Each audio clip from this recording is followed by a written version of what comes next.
আসসালামু আলাইকুম viewers. DC circuit Bangla tutorial video সিরিজে আপনাদের সবাইকে স্বাগতম। তো গত দুই ভিডিওতে আমি ভোল্টেজ ডিভাইড রুল এবং কারেন্ট ডিভাইড রুল নিয়ে আলোচনা করেছি। তো আজকের টিউটোরিয়ালটা মেইনলি এদের এক্সাম্পল সম্পর্কে আলোচনা করার টিউটোরিয়াল অ্যাকচুয়ালি, অর্থাৎ ভোল্টেজ ডিভাইড রুল এবং কারেন্ট ডিভাইড রুলের যে এক্সাম্পলগুলা ম্যাথ প্রবলেমগুলো আছে সেটা নিয়ে আমি আলোচনা করবো এই টিউটোরিয়ালে। ঠিক আছে, তো চলুন শুরু করা যাক। প্রথমত ধরেন আমি একটা সার্কিট দিলাম।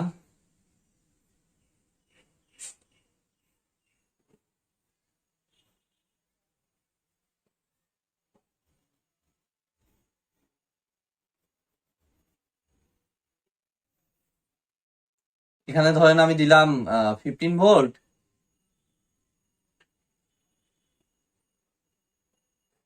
এখানে দিলাম ধরেন 5 ওহম, 3 ওহম, আর এখানে ধরেন দিলাম 7 ওহম। ঠিক আছে, এরকম একটা সার্কিট দেয়া আছে। এখন আমি চাইলাম হলো এই 7 ওহমের অ্যাক্রসে ভোল্টেজটা কত। ধরেন এটা চাইলাম V1 আর আরেকটা ধরেন চাইলাম এই দুইটা V2। V1 এবং V2 এই দুইটার মান কত তো বের করা যায়। চাইলে আপনি কারেন্ট বের করেও করতে পারেন, কিন্তু কারেন্ট বের করে আমি যাব না। তার কারণ হচ্ছে পরবর্তীতে আমার কিন্তু এই ভোল্টেজ ডিভাইড রুলটা অন্যান্য কোর্সগুলোতেও হেল্প করবে। এই জন্য আমি অবশ্যই এটা সলভ করব ভোল্টেজ ডিভাইড রুল দিয়ে। অর্থাৎ আমার ভি ওয়ানের ফর্মুলাটা কি, এটার অ্যাক্রসে ভোল্টেজ, এই V1 এর অ্যাক্রসে ভোল্টেজ ইকুয়াল টু আমার কত হবে, উপরে ওই রেজিস্ট্যান্সটাই ডিভাইডেড বাই নিচে হবে কি এই তিনটা যোগফল, 7+3+5 ইন্টু টোটাল ভোল্টেজ কত, আমার টোটাল ভোল্টেজ এটা থেকে ভাগ হয়েছে 15 ভোল্ট, দ্যাট মিনস এটা হবে 15, দ্যাট মিনস আমার রেজাল্ট আসবে এটা হিসাব করলে যত আসে। ঠিক আছে, 7/কত, এখানে 7×10 5 15 7 ভোল্ট, অ্যান্সার আসে 7 ভোল্ট। একইভাবে আসেন V2টা বের করি। V2 ইকুয়াল টু আমার কত হচ্ছে, উপরে 3, যেহেতু V2 এটার অ্যাক্রসে বের করতেছি, তাহলে এটার রেজিস্ট্যান্সটা divided by 3+5+7 into total voltage কত, 15 ভোল্ট। তাহলে আমার কত আসতেছে, 3 ভোল্ট আসতেছে। এখন সে মনে করেন যে আপনার এই V1ও চাইলো, V1ও যদি চায় তাহলে সেক্ষেত্রে V1 ইকুয়াল টু কত, ফর্মুলা ফেলেও করতে পারবেন। চাইলে কিন্তু আপনি এই যে টোটাল ভোল্টেজ আমার 15 ভোল্ট, আর V2 এবং V1 কিন্তু পেয়ে গেছি, সরি এটা V2 এবং V1 কিন্তু পেয়ে গেছি। আমার 15 থেকে এটার ভোল্টেজ আর এটার ভোল্টেজ বাদ দিলে কিন্তু অ্যাকচুয়ালি আমি V3 পেয়ে যাবো। ঠিক আছে, তো V3 ইকুয়াল টু ওইভাবে যদি হিসাব করি তাহলে আমার V3 ভ্যালু কত আসে, 15 7×10 5 ভোল্ট আসে। ঠিক আছে, তো এটা হলো আমার ভোল্টেজ ডিভাইড রুলের এক্সাম্পলটা।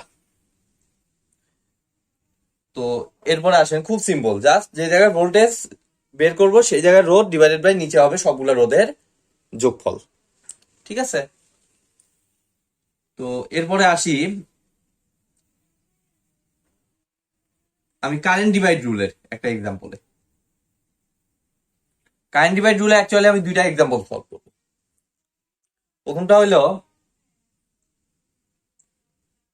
ধরেন এরকম কারেন্ট সোর্স দিলাম আমি, যদি ওটা এড়ানোর জন্য আমি ভোল্টেজ সোর্সে না যায় কারেন্ট সোর্স থেকে আমি যাচ্ছি।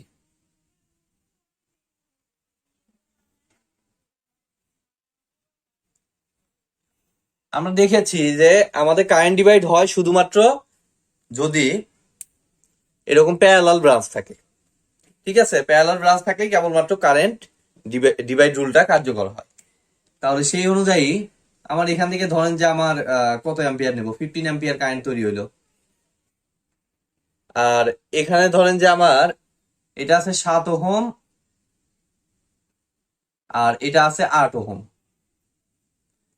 তাহলে একটু খেয়াল করে দেখেন, আমার এখান থেকে 15 অ্যাম্পিয়ার কারেন্ট তৈরি হওয়া মানে এখান থেকে 15 অ্যাম্পিয়ার তৈরি হয়ে এইটুক পর্যন্ত, এই পর্যন্ত আমার কিন্তু 15 অ্যাম্পিয়ার কারেন্টই প্রবাহিত হবে। এরপরে এসে কারেন্ট কি হবে, দুই ভাগে ভাগ হয়ে যাবে, কি যেহেতু রাস্তা দুইটা পাইলো, I1 এবং I2, এই দুটা ভাগে ভাগ হয়ে যাবে। এখন আমার কোশ্চেন হচ্ছে এই I1 এবং I2 ভ্যালুটা কত হবে।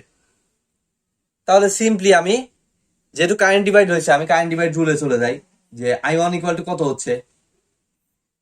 এটার ক্ষেত্রে কিন্তু কারেন্ট ডিভাইড রুলের ক্ষেত্রে কিন্তু উল্টাটা, যেটার অ্যাক্রসে কারেন্ট বের করব তার অপোজিট সাইডের রেজিস্ট্যান্সটা।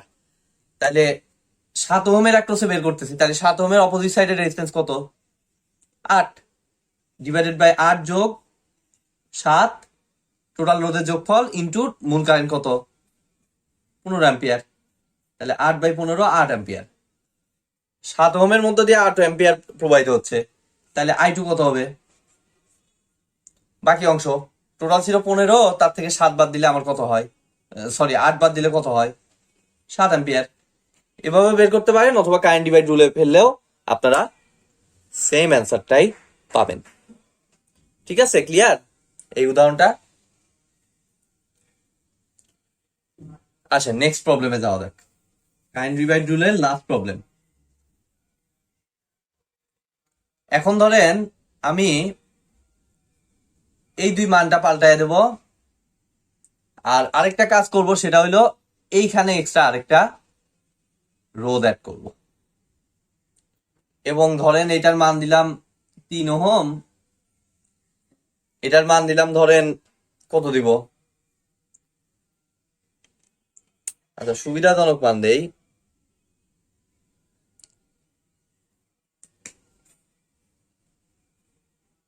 আচ্ছা 3 ওহম, এখানে ধরেন 4 ওহম, 3 আর 4 7, আর এখানে ধরেন 8 ওহম দিলাম। আর তাহলে এখানে 15 অ্যাম্পিয়ার, দেখেন 3টা ব্রাঞ্চ দিছি আর 15 অ্যাম্পিয়ার থেকেই 3 দিকে ভাগ হচ্ছে, তাহলে এই কারেন্টটা আমার ধরলাম I3। এখন এটাতে আমার কাহিনী কোশ্চেনটা হলো যে I1 I2 এবং I3 এর ভ্যালুটা কত হবে।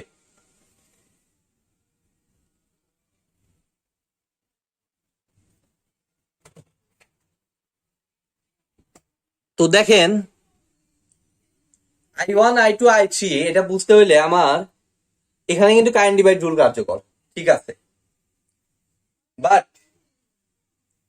কারেন্ট ডিভাইড রুলের ফর্মুলাটা একটু মাথায় আনি, যে প্রথমে আমি I1 যদি বের করতে চাই তার অপোজিট সাইডে রেজিস্ট্যান্সটা লাগবে।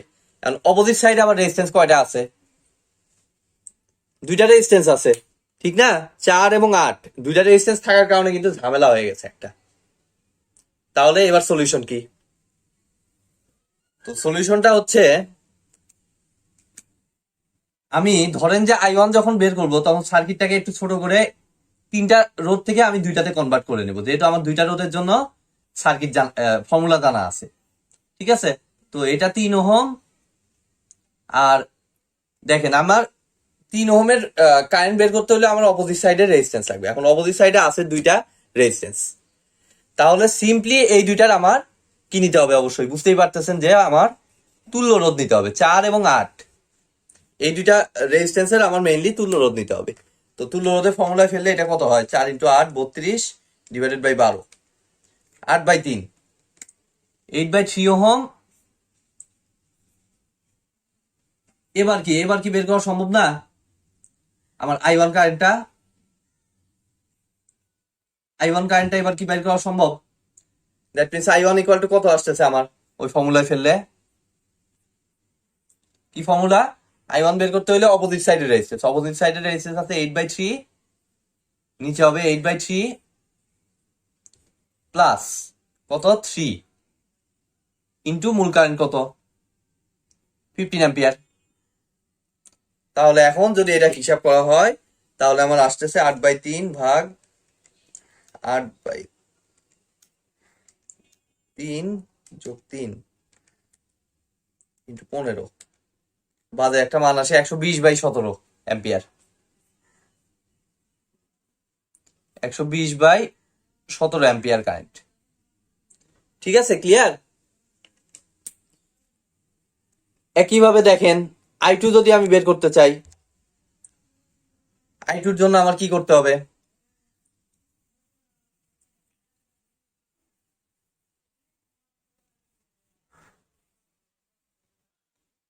I2 যদি বের করতে চাই তাহলে I2 ইয়াটা বের করতে হবে, তাহলে আমার I2 অপোজিট সাইডে রেজিস্ট্যান্স পড়তেছে 3 ওহম আর 8 ওহম।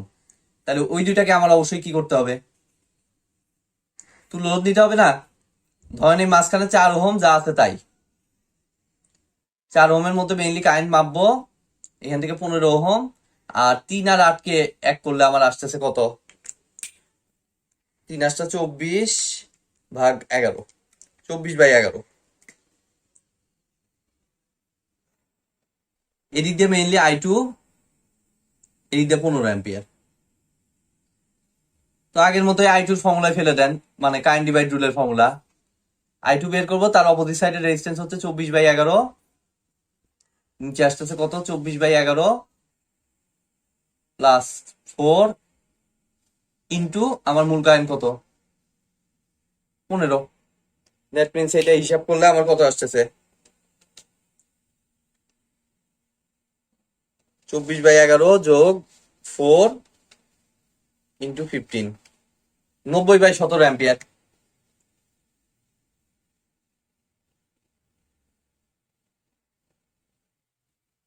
90/17 অ্যাম্পিয়ার। একইভাবে I3টা আমি আর বের করে দেখাইলাম না, ওইটা আপনাদের হোম টাস্ক হিসেবে থাকলো। তো আজকের ভিডিওটি এই পর্যন্তই। ভিডিওটি যদি ভালো লাগে অবশ্যই একটি লাইক দিবেন, চ্যানেলে নতুন হয়ে থাকলে একটি সাবস্ক্রাইব করবেন, আর মানুষের সাথে বেশি বেশি শেয়ার করবেন। ঠিক আছে, ধন্যবাদ।